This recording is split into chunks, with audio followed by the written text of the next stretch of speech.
Salut les franchises, bienvenue chez Konei. Aujourd'hui, on va revenir sur un concept qui est clé, je pense, quand on parle d'apprentissage. On va revenir sur la taxonomie de Bloom. Qu'est-ce que c'est la taxonomie? Et d'abord, c'est quoi une taxonomie? Si tu as fait un peu de SVT à l'école ou au lycée, tu sais un peu ce que c'est une taxonomie, sinon c'est une classification. La taxonomie de Bloom, c'est une taxonomie particulière dont l'appellation provient de Benjamin Bloom. Benjamin Bloom, c'est un psychologue spécialisé dans la pédagogie. Il est américain et il a travaillé à l'université de Chicago pour améliorer l'apprentissage, mais aussi les méthodes d'évaluation de l'apprentissage, de savoir comment faire pour que les élèves apprennent mieux. Il présidait le conseil d'examen de l'université de Chicago, donc à chaque fois qu'il y avait des examens, il y avait un conseil d'examen pour ça, pour l'organiser aussi, pour savoir comment l'évaluer. Et à l'époque, ils évaluaient surtout comment les élèves restituaient les faits en fait qu'ils avaient appris par cœur et comment ils le récitaient. Quand le conseil d'examen avec Bloom à sa tête a décidé de changer un petit peu de paradigme, de façon de faire, ils ont élaboré cette taxonomie, cette classification qui comprend 6 paliers. Non seulement pour évaluer d'une manière plus précise le savoir, la manière de raisonner, la manière de comprendre les choses de leurs élèves, mais aussi avoir un apprentissage de meilleure qualité. Ce qui nous amène à la taxonomie de Bloom. C'est une taxonomie qui est encore très appréciée et très utilisée aujourd'hui pour se rendre compte du niveau d'apprentissage de l'apprenant, de quelqu'un qui est en cours d'apprentissage tout simplement. C'est une classification qui se base en 6 étapes. C'est-à-dire que selon la taxonomie de Bloom, il y aurait 6 étapes à tout apprentissage. Ces 6 étapes, quelles sont-elles? La première étape, c'est l'étape de la connaissance. Lorsque tu découvres quelque chose de nouveau, tu vas arriver dans cette étape de la connaissance. C'est-à-dire que ton cerveau va enregistrer l'information qu'il a devant lui. Point barre. L'étape d'après, ça va être la compréhension. C'est-à-dire que pour tout élément que tu vas connaître, il va ensuite y avoir une compréhension. Par exemple, tu vas voir le soleil dans le ciel. L'étape de la connaissance, ça va être de voir justement cette lumière. L'étape de compréhension, ça va être que c'est le soleil. L'éclair donne le jour.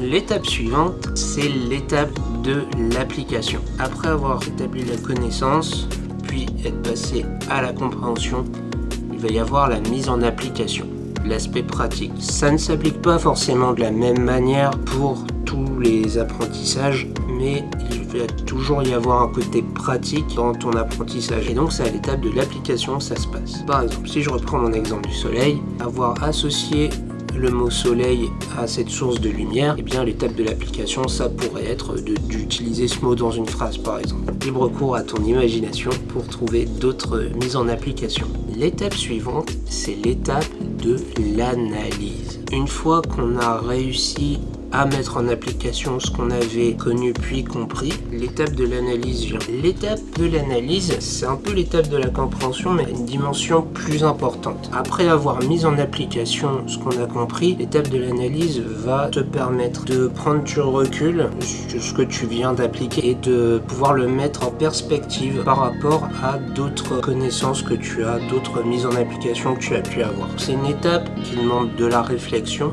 et c'est une étape qui est intermédiaire entre la mise en application et l'étape suivante, l'étape de la synthèse. L'étape de la synthèse, c'est vraiment à ce moment-là que tout l'apprentissage va être placé dans un endroit du cerveau et qui va rester en fait. Avant ça, l'apprentissage est encore incertain. Lorsque tu arrives à faire la synthèse de quelque chose, c'est que tu l'as non seulement compris, mais que tu l'as appliqué et que tu es capable de le restituer. Ça va prendre beaucoup moins de place dans ton cerveau, mais la prochaine fois que tu voudras y avoir accès, ça viendra tout seul. Par exemple, si je te parle du soleil, tu sais exactement de quoi je te parle, et à moins que je fasse de la poésie, tu sauras exactement que le soleil, ça correspond à cette lumière qu'il y a dans le ciel et qui parfois donne très chaud. Et tu sais très bien aussi que c'est ça qui te permet de bronzer, ou encore de savoir à quelle heure de la journée on est à peu près. Il y a une dernière étape qui vient après la synthèse, qui a été ajoutée par le conseil d'examen de l'université de Chicago à l'époque, c'est l'étape de l'évaluation. Très important,